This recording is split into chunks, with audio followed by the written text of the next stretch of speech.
Hi, everyone. My name is Gina Demerck. I'll be your workshop facilitator today. So I'm a woman with brown hair in her late 20s who's wearing a black t-shirt that says the future is accessible. And a little bit about me, I'm a software engineer at Google, but before that, I was a software engineer on the device accessibility team at Amazon. I primarily worked on VoiceView, which is Amazon's screen reader. And for those that aren't familiar with screen readers, it's a software that's built into products to allow people who are blind or have low vision to use electronic devices by verbally speaking out content on screen. So I worked on Amazon's screen reader that's built into Amazon's Fire TVs, Fire tablets, and Echo shows. So today we'll be discussing how to make your work and life more inclusive by diving into the accessibility space. So let's start with what is accessibility. Accessibility is enabling people with disabilities to live independently and participate fully in all aspects of life. Accessibility measures include identifying and eliminating obstacles and barriers to equal access. So some additional context on accessibility. So 15% of the global population has some form of a disability, and that actually increases when looking specifically in the US. So 1 in 4 people in the US experience some form of a disability. And these statistics are an incredibly large percentage of our population to forget. And if we own a business and 1/4 of our potential clientele aren't able to shop with us, or 1 in 4 people in our class or presentation couldn't consume our content, that's a noticeable amount of people, amount of impact and profits that would be lost. So our goals for today are firstly to identify ways that we can immediately begin to carry ourselves in a more inclusive way. But more importantly, we want to build the tools needed to think about products and life from an accessibility mindset. So this goal is most important because no one's going to become an expert in accessibility with a 1-hour workshop. But my goal here today is to have you all leave here with accessibility closer to the forefront of your mind. So when a company announces a new product or some new invention gets shown off in the news, I want you to leave here asking questions like, how would someone who's blind or deaf or has a motor impairment be able to use that? So on that topic, let's jump into thinking about the activity portion of our workshop. So I want everyone to think about a project, social media post, email blast, etc. It can really be anything that you're currently or planning to complete in the near future. And what I want everyone to do is, once you think of that item that you'll be doing, as we go through this presentation, I want you to think about what the accessibility topics we discussed and see which ones might be relevant and applicable for your example. So the topics we'll be covering today are presentations, social media, emails, interacting with people with disabilities, and websites. And so unless we start running short on time, I'll leave some space for people to ask questions in between these various accessibility topics. All right, so let's jump into the presentations. And just a heads up, these first few topics we'll have more to talk about because I'll be explaining different topics for the first time. But a lot of these ideas are relevant for multiple categories. So you'll see how various presentation topics are relevant for social media, websites, and so on. So the first thing we can do with presentations to make them more accessible is to make the slides clear and simple. So I think a lot of us can remember being in class where the professor had so much text on a slide that we weren't listening to a single thing that the professor was actually saying because we were too busy reading or writing down the slide content. And we want participants to be present with what the speaker is actually saying and not distracted, but also complicated slides that have text strewn around it or random images added to it makes it difficult for a screen reader user so someone who's blind or has low vision to be able to follow along on the slide as well. So font is the next topic to discuss, and there are specific fonts that are easier to read for people who have dyslexia, and there's fonts that make it more difficult. So some examples of fonts that are easier to read are Arial, Verdana, Calibri. I might have mispronounced those, but these are just some examples of fonts that are free with Google Slides or Microsoft PowerPoint. and these are better for people who have dyslexia to be able to read your slides more clearly. But there's more fonts that you can purchase and download onto your PowerPoint slides that you can use for the same purpose as well. So the next topic is text size. So when there's so much content on a screen that's really small, participants will either be squinting and straining their eyes to read it, or they won't be able to read the information at all. So it's recommended that you use a minimum of 24 size font when you're making slides. And if you're presenting to a huge room where there'll be people reading your slides from way in the back of the room, then 32 plus font is recommended. So high contrast colors is the next topic to be conscious of. So we often do this automatically when we're making slides without even realizing it. But if we realize that our background color is a little bit too similar to the text color that we chose, then typically we'll modify it to make the contrast better. But there's also tools or free tools that you can download online that will let you select different colors, and it will tell you the aspect ratio of the difference between the two colors.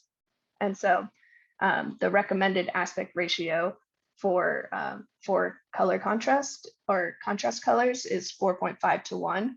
And so that's easier to accomplish when your slide background is white and the text is black, like what mine is in this slide here. But that aspect ratio becomes more important as you start adding more red or greens into your background colors. So the next thing is color contrast. And color contrast is similar in that we need to be conscious of the colors that we pick. But this time it's focused on the combination of specific colors that are difficult for people who are colorblind to differentiate. So I have a photo on the slide here that shows 4 columns of varying colors. And so the far left column shows the primary colors for people who don't experience color blindness. And then the right 3 columns show various types of color blindness and how they affect the primary colors in the left-hand column. So this affects various colors, and the most common color combinations that morph together are the combinations of green and red, blue and green, yellow and red, purple and red, and yellow and pink. So it's good to be conscious of how these color combinations are showing up in slides in your presentation, such as when you pick text color versus the background color.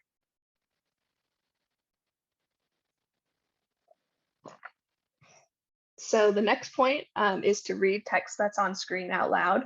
And this is important because presenters will often assume that people are able to physically read your slides that you're showing on the screen, and can kind of read that content, and then they'll just build off of what's displayed on the screen. But that's not always the case for participants who are blind.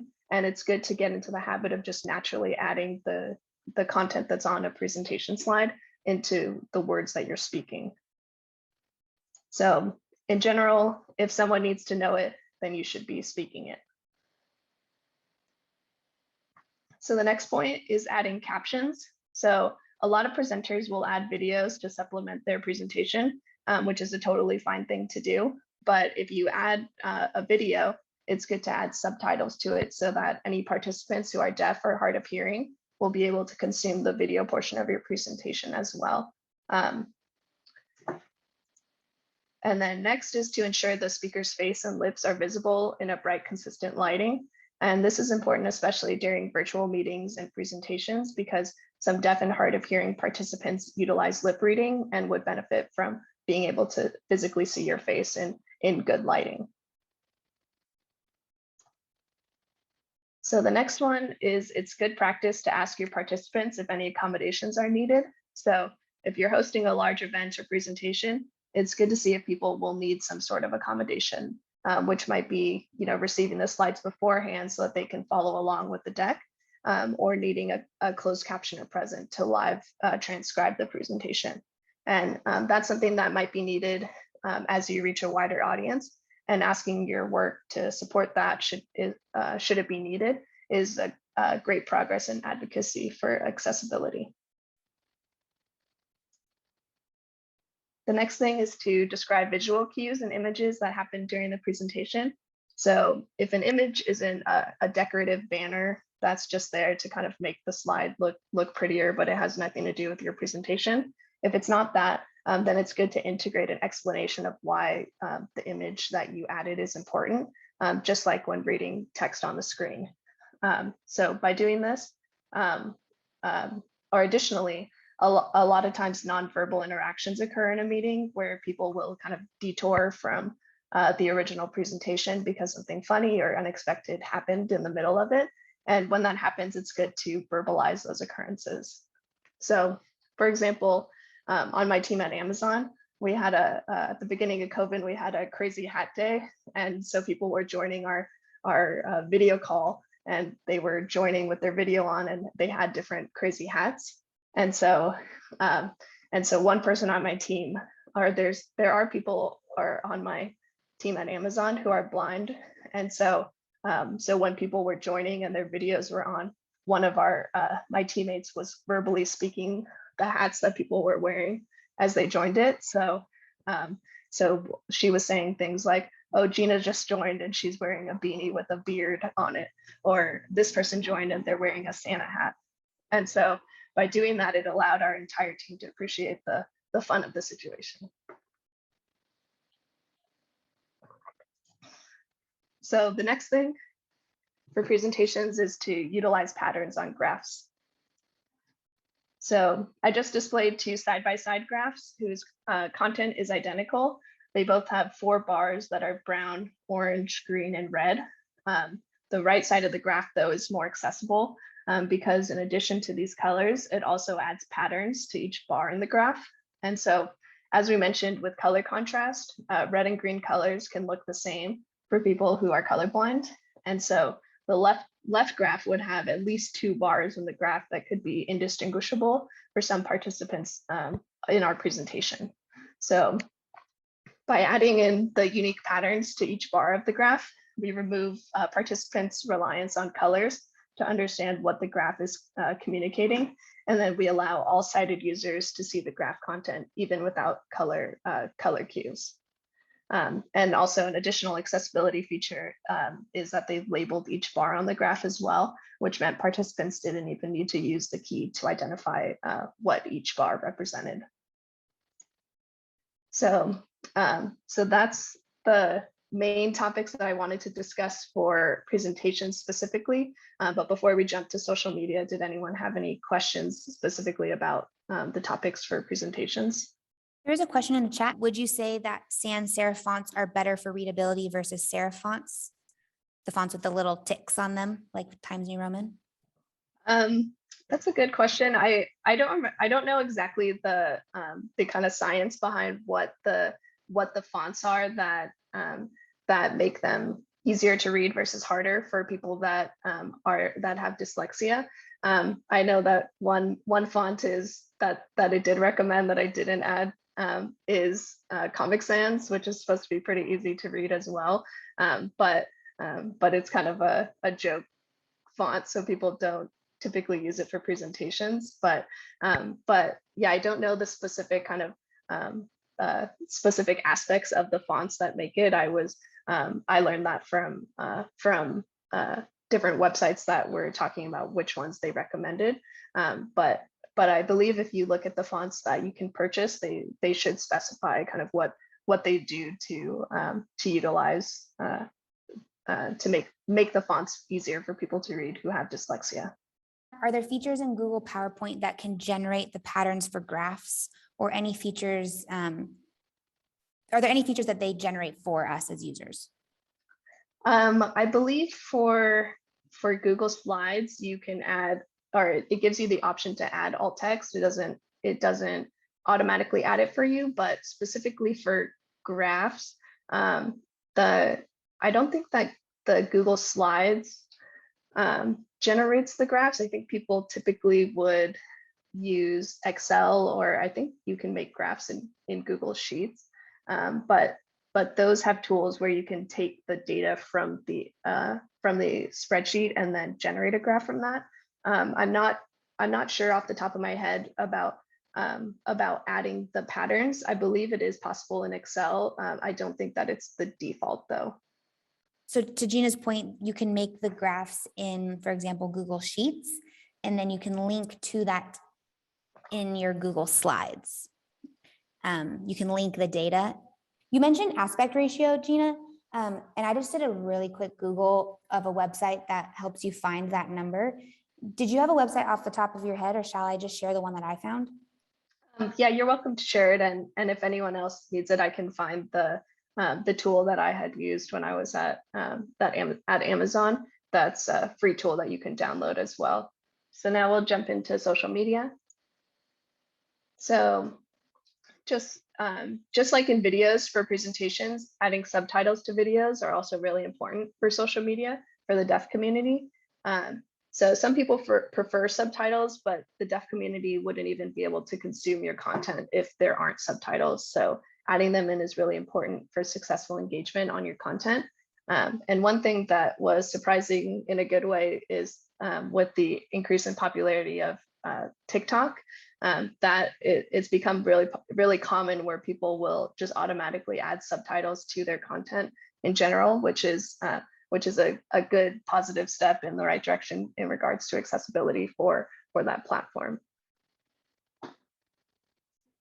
So the next aspect for social media is, and this touches on invisible disabilities such as PTSD, but on social media, it's common to talk about kind of hard-hitting topics, and many of which can be really difficult for people to read who may have had a similar experience or just aren't in the right mindset to consume that type of content. And so we don't want to stop people from expressing themselves on social media, but by adding a content warning, or sometimes called a trigger warning, at the top of your post, it's a good way to help people who aren't in the right mindset to consume that type of content to avoid it and just skip your post for now. And so to do this, it's commonly done by, at the top of your post, people will add the letters CW or TW for content warning or trigger warning, and then they'll list what aspects of the content might be difficult for people to consume. And so this could be, abuse, violence, racism, or even flashing lights for a video you're posting that could potentially cause a seizure for someone who is epileptic. So next, hashtags are very common in social media. And for anyone that's not familiar with them, hashtags are a # followed by a word or a string of words to add additional context to the social media post. And so camel case means that basically means making the beginning letter of each word capitalized. So I just displayed a hashtag with no camel cases in it. And the hashtag says, long hashtags can be hard to read, which is true because there's no camel cases here. And besides just being difficult for sighted people to see, members of the blind community also have trouble understanding hashtags without camel cases because screen reader software can't break up the string of words properly to read them individually. And so it tries to read that as a single word, which just sounds like gibberish. So I just displayed the same hashtag with camel case, where now the first letter of each word is capitalized. So not only is it easier to read visually now, but it also means that by adding camel case, the screen readers can properly read this hashtag. So the next big item that's extremely important in social media is alt text. And so alt text, also known as alternative text, is text that can be manually added to images online in order to describe the contents of the image to people who are blind or have low vision. So alt text is super important because we often use images in social media as an essential piece in conveying the meaning within our entire post. And so without it, members of the blind community lose that meaning that was behind your post. So what does good alt text, or what makes good alt text? It should be concise, descriptive, and informative. So let's try an example together. So I just put an image on the screen, which I'm not going to describe just yet myself, so that we can all describe this image together. So for the sighted participants on this call, how would you describe this photo within the alt text for the image?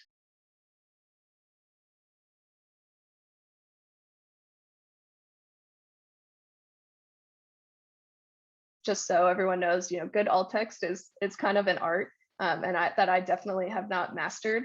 It's kind of finding a balance of giving enough information that you convey the meaning, but not so much that you're kind of start talking about things that don't really matter in the image.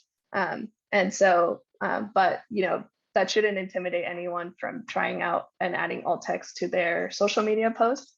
Having alt text at all is, even if it's not perfect, is significantly better than having no alt text at all.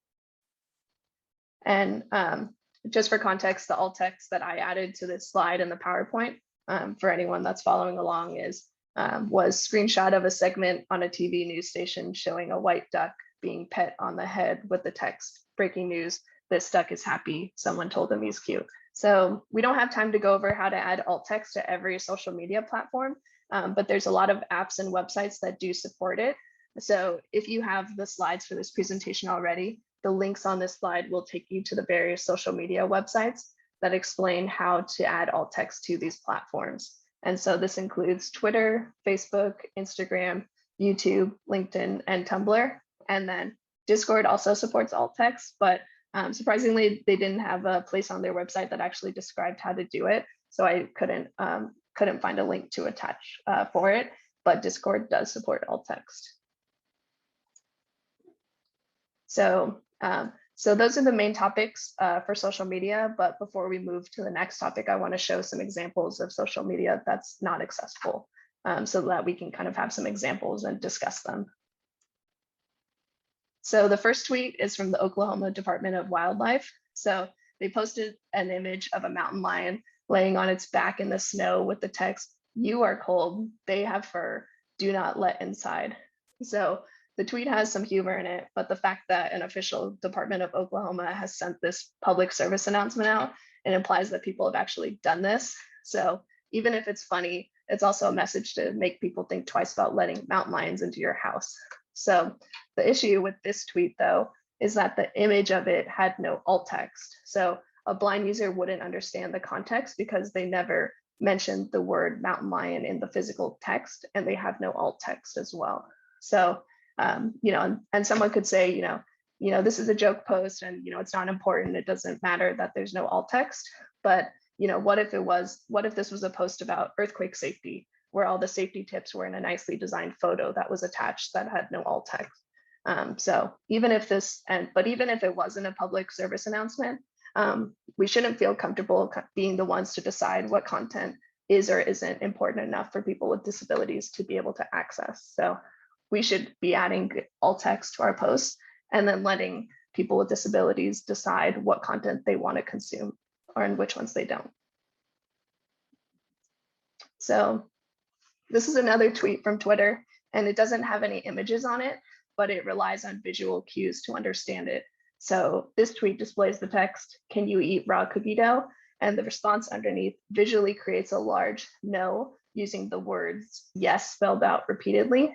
So the issue with this is that a screen reader would verbally speak this tweet as, "Can you eat raw cookie dough? Yes, yes, yes, yes, yes, yes, yes," and so on. And so the larger meaning that was conveyed in the tweet is lost to a screen reader. And so this shows us that relying on visual spacing isn't accessible for people in the blind community. So let's also show some social media that is accessible.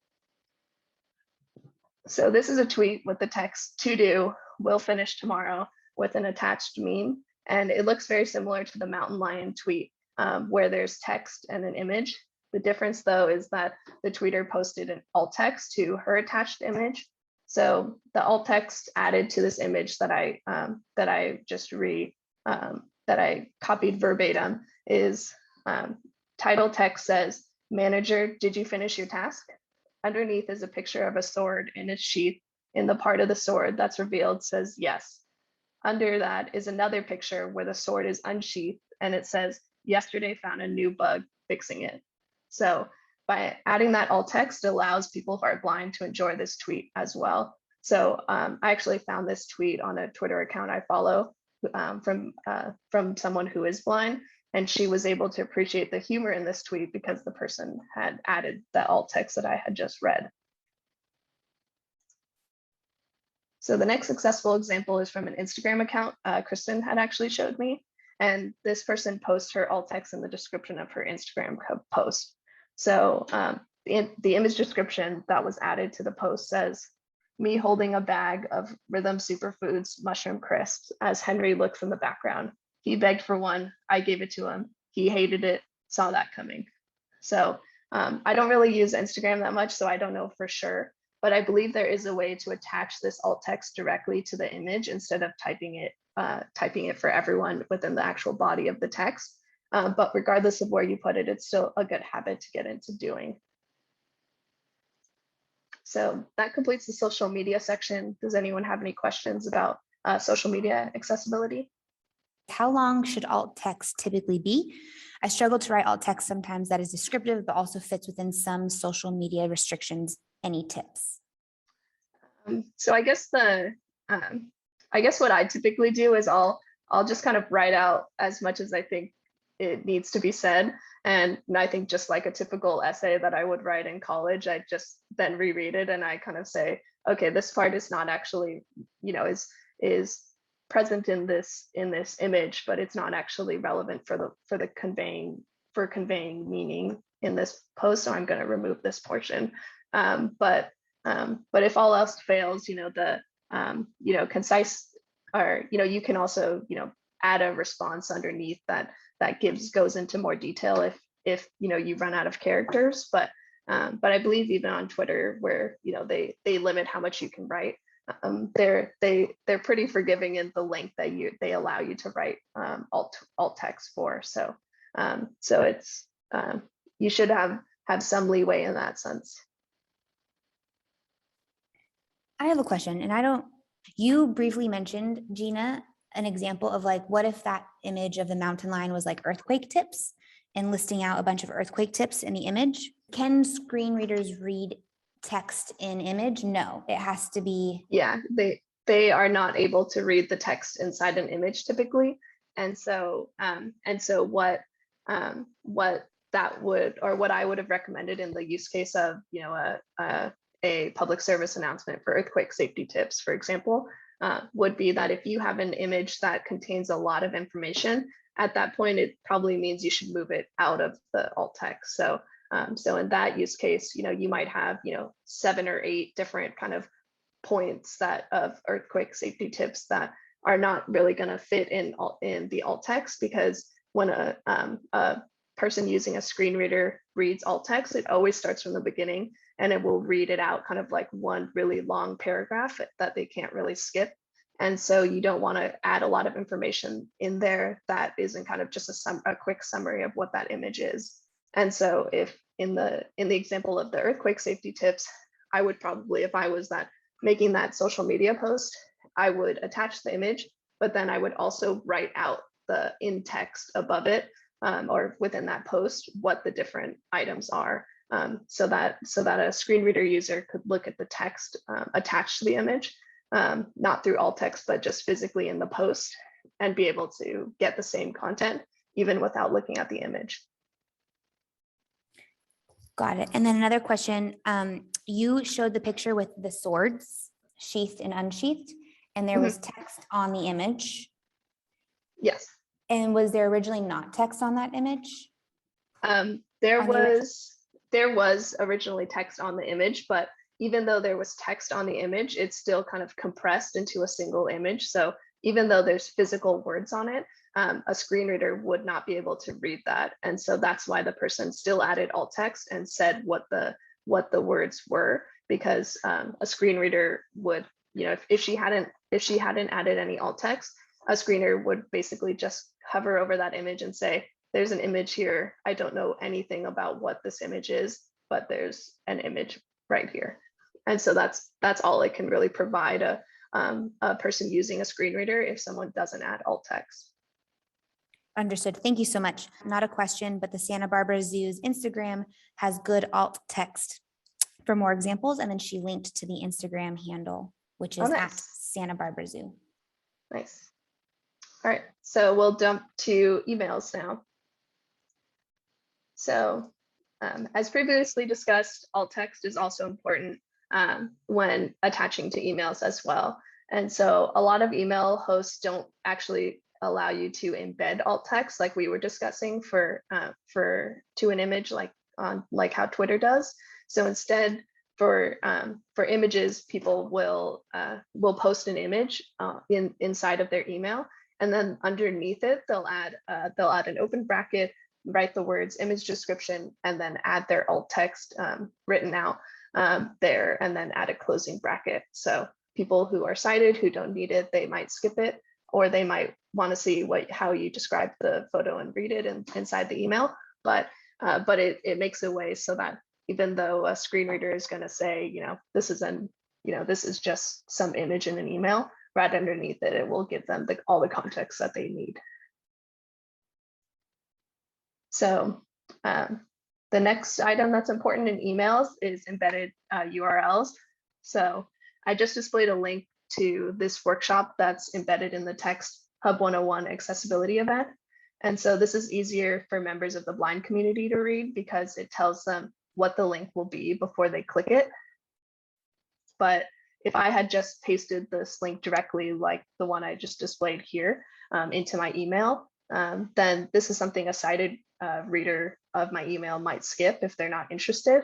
But if a screen reader was to read that URL, it would read out like https://www and so on. It would read the entire thing, and and it's bad. It's it creates a bad experience for people who are using a screen reader to kind of skip around these large URLs.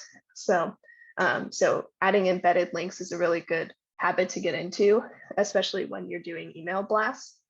If I'm sending an email to a single person that I know is not blind or has low vision, then I might paste the URL just as is. But if I'm sending out a large email to a large email group and so on, then I might then I'll make sure that every URL that I send is embedded. So additionally, you don't want to rely on visual cues to convey meaning. So what I mean by visual cues shows up a lot when people send emails with just images. So I just displayed a sample poster for a Mexican street food festival that displays the date, time, address, and admission info for the event. So people will spend a lot of time creating really visually pleasing posters like this one for events that they're hosting. And to raise awareness about their event, people will typically attach the poster to an email and send it out to a lot of people at their work. And so the issue is that when you send just this poster without any kind of additional context, then people who are blind won't be able to use their screen reader to find out anything about the event that you're hosting. And so we don't want to make people think that they shouldn't use posters in their email marketing.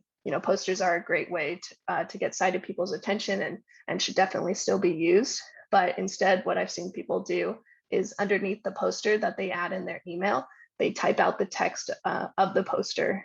So in this sample email here on this slide, I've added the following text underneath the same poster that I had described in the previous slide. So the text that I added is, what Mexican street food festival, when, Sunday, April 28th, 11 a.m. to 6 p.m., where, 95 Prospect Street, Cambridge, Massachusetts, $3 admission. So by adding that additional text, now both sighted and blind users looking at your email will be able to know what your event's about.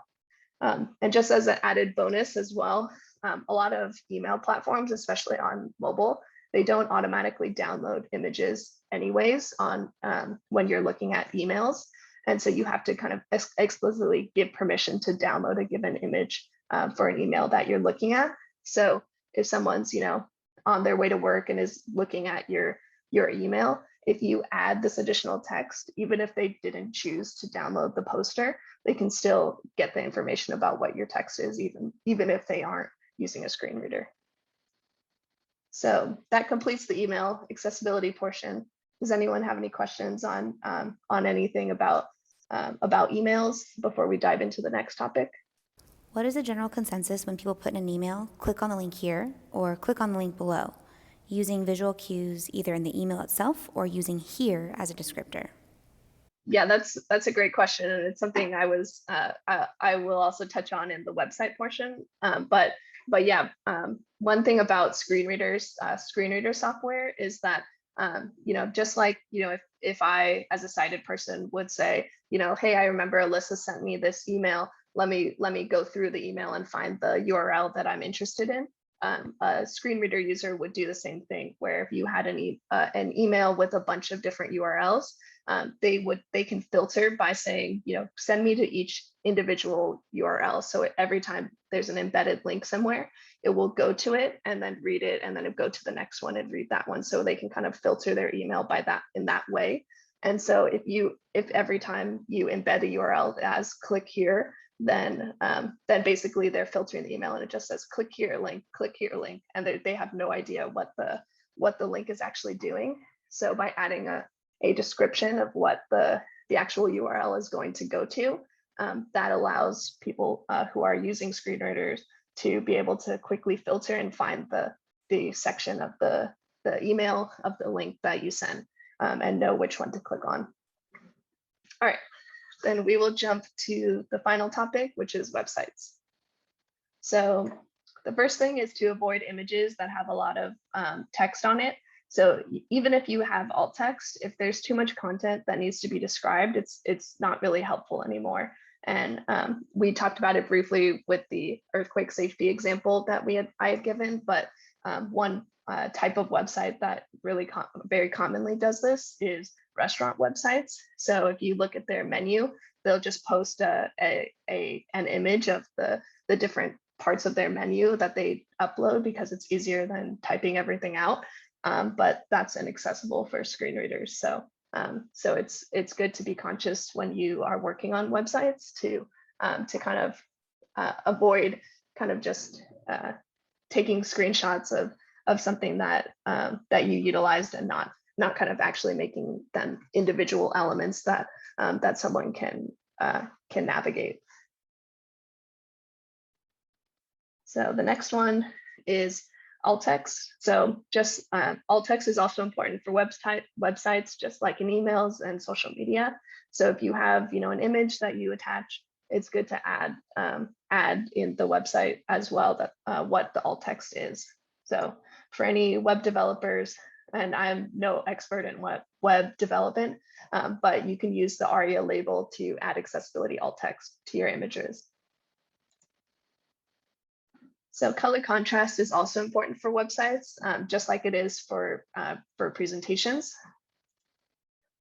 Embedded URLs are also important for websites as well. And so we talked about this briefly in Alyssa's question, but it's beneficial when you embed a URL not to pick a word like click here, because screen reader users will search through your website just for URLs, and telling them what clicking will do is more useful than just hearing a bunch of click here's everywhere around your website.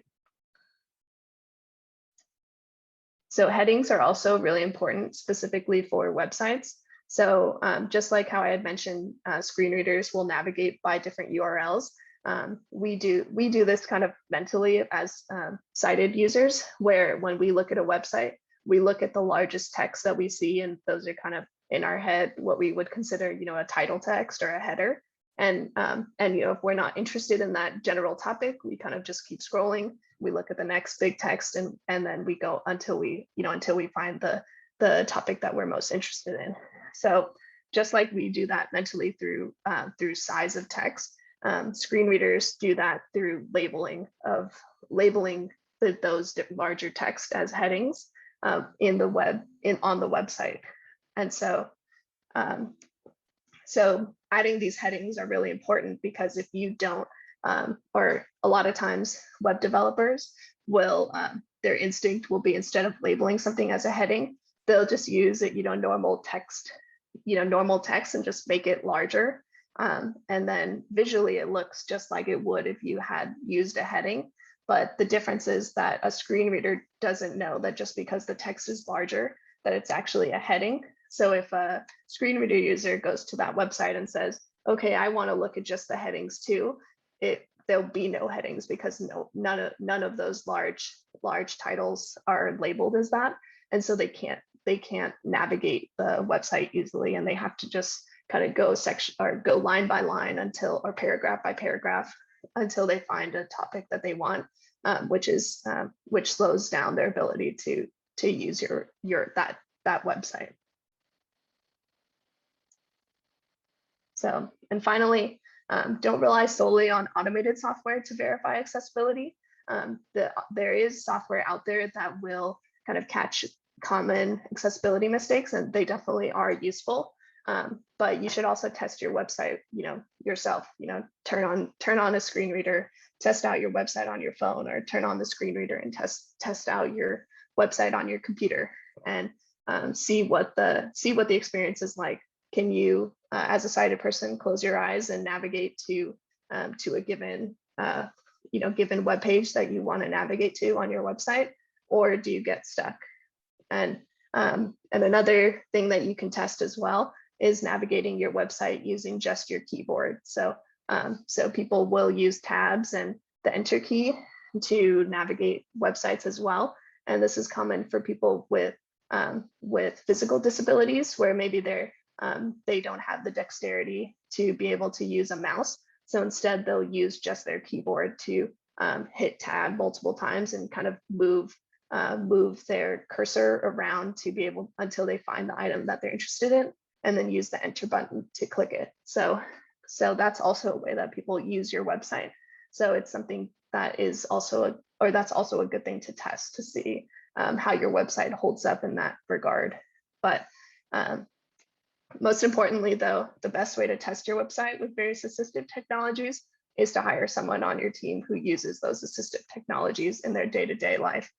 So they'll be able to give you the best feedback about what is or isn't a good experience, because they use it every day, and they'll be able to tell you, where the biggest issues are, or what are the biggest problems, and how to prioritize those issues. So the next topic we'll go over is interacting with people with disabilities.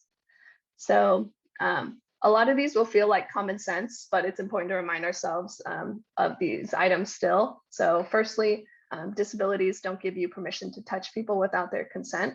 And so people often think that they're being helpful by, for example, if a blind person had asked them for directions, people think it's okay that they can kind of physically move them in the right direction to kind of face the direction that they want them to go.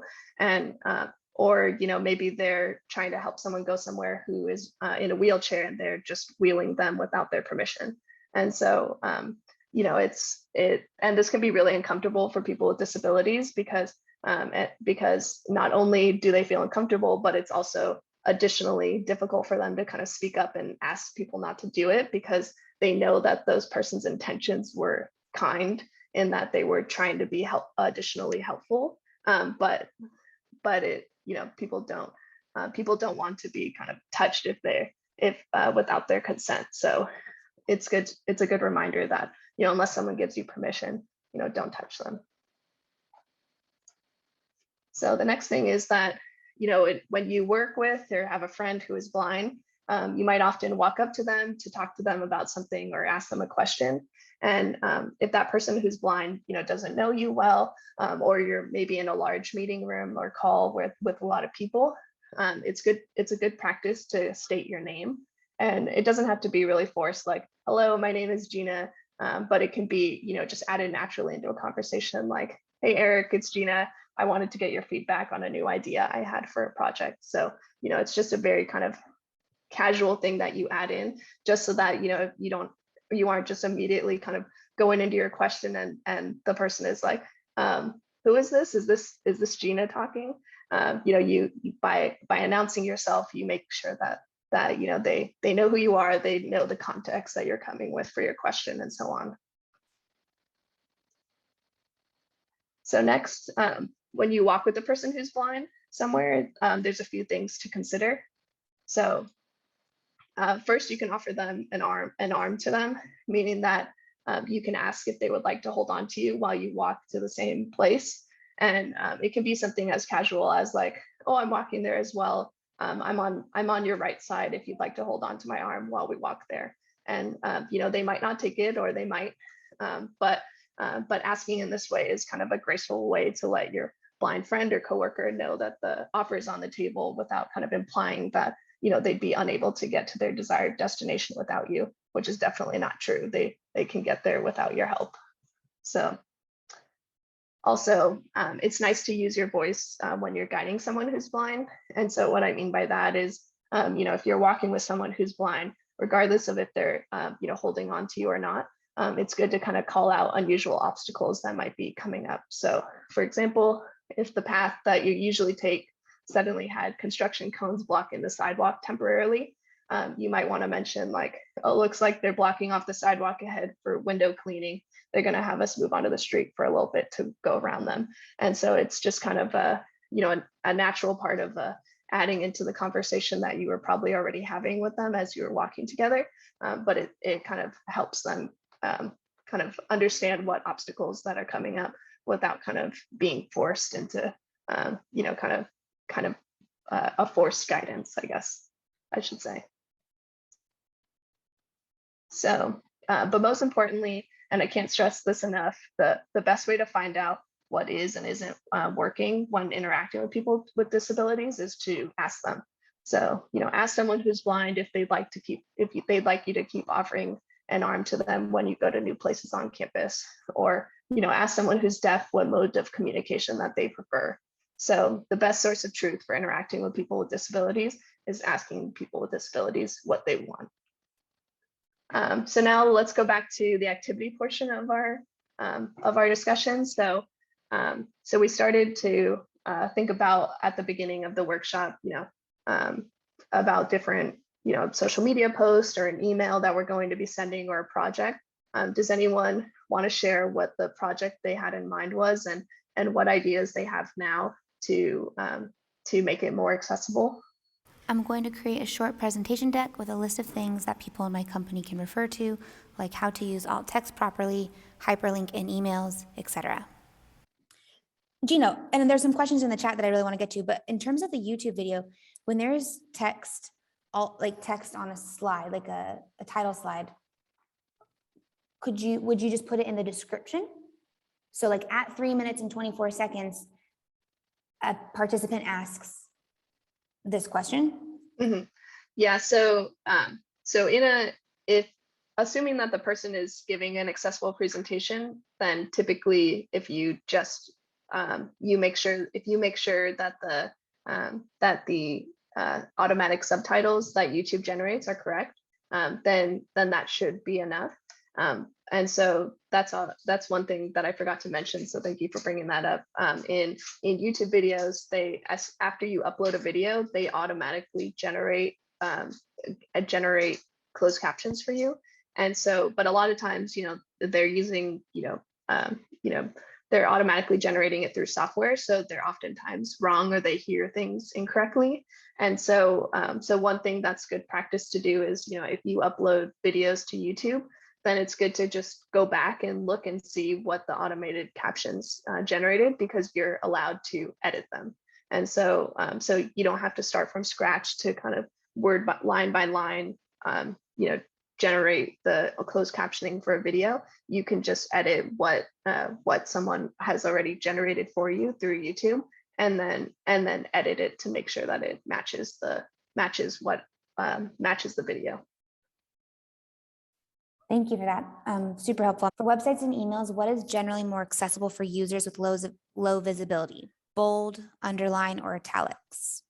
And then she just shared that she personally struggles to read things that are italicized or underlined. Mm-hmm. And generally she defaults to bolding things as a result, but she doesn't know if that's the best thing to do. Yeah. I think for users with low vision, I think that you're correct in that italics can be difficult to read.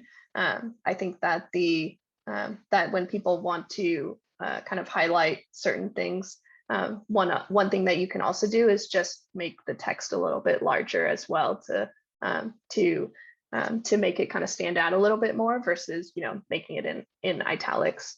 But I think that that one way to kind of mitigate that for people who have low vision and can see somewhat is also just the font size that you choose, where allowing the text to be really large on your screen. So maybe on your website or something or email that you're sending, try zooming in on the highest setting possible and see if you can consume that content at that larger font size. And so and kind of making sure that your website or your email is still readable when when you're using a larger font size or zoomed in really far into your website. When we're young, that when you read an italicized word, you're supposed to emphasize it. Does a screen reader do the same? I believe that I think it depends on how the person develops it. I think that if I remember correctly, the certain kind of certain fonts or different kind of specialized things that you do to text visually will get filtered out so that the screen reader can read it correctly. So I believe that a lot of times that does get filtered out versus since the screen reader is just kind of converting whatever you wrote into standard, just very plain text so that it can read it correctly versus kind of make that emphasis. Got it. Okay. Thank you. When you encounter interactions with individuals with disabilities that are also complicated by a language barrier, what are some ways to facilitate communication effectively? Yeah. So one way to do that is figuring out first the mode of communication that they might prefer. So they might say, I prefer that you text me or that you message me versus walking up to my desk and asking me a question. And so so that can help as well. But one other mode of communication, which is also used within the deaf community, is to basically live caption what you're saying. So you might write down what you're saying and then show your phone to show what is being said. And so if there's a language barrier, you could do that in Google Translate, for example, where you're typing out what you want to say. And if there's a communication barrier, showing them what you had meant to say, and then they can respond back to you. And then people are putting a lot of really helpful things in the chat. I do lots of presentations with images. I will add descriptive text in the future. I'm working on an intro video for my department, and we'll make sure to add captions for the voiceover. We do trainings and we'll now ask for accommodations. We will also use alt text to make our slides simpler and include as much voice text options as possible. I work in internal communications, and we don't underline anything unless it is a hyperlink. It is easy to confuse underlined text as a link, and I imagine it would be more difficult for people with limited vision. Awesome. One other thing that I thought about as well, about your question, Kristen, about YouTube videos, is also that one thing I hadn't discussed is audio descriptions, and so that's kind of that's kind of the answer of what you were discussing, where maybe a presentation isn't accessible, or maybe it's just a movie where there's a lot of nonverbal things that happen in a movie that are still important to the plot, and so audio descriptions are what fill that gap. And so there's a friend of mine and former coworker at Amazon. He has a website. I believe it's called You Describe, and it's basically where members of the blind community will link YouTube videos, and they kind of add it as a wish list. And they say these videos don't have audio descriptions, and someone who is sighted can go to that website and add audio descriptions for them. And so basically audio descriptions will be something like, title screen just displayed, stating this, and then it allows then the person to continue reading or presenting in the way that they're used to, where they don't read the text on the slide, but someone else dubbed it over and read it for them. So then when the presenter had built off of it, the person listening who is blind or has low vision can still consume the entirety of the content. Thank you for sharing that. Do you know of any tools to automatically check for accessibility issues on websites or apps? I don't know if you put this because I had developed a tool within Amazon that automatically checks accessibility issues within Amazon's apps, but for the larger population, there are, for websites specifically, I believe there is a website that has I'll have to send out the name. I can send it to anyone that's interested, but they do automatic testing, and then they produce reports of what accessibility, or which websites or what percentage of websites are accessible on the web, and they test out, I believe, 1 million different sites. So I believe they dive deeper into what their tools are and how they test it. So I believe that that website should be able to lead us in the right direction for web accessibility specifically.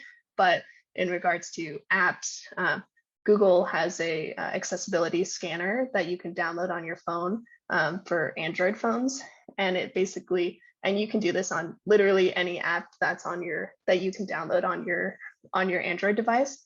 You can download the accessibility scanner to tell you what the accessibility issues are for it. And so just as I had mentioned before, accessibility scanners like that are very useful in catching common accessibility issues, but it won't make your app fully accessible solely by using that. It's still useful to have someone who to manually verify it, or someone who has that disability do the assessment as well, to catch other issues as well. Thanks everyone for attending.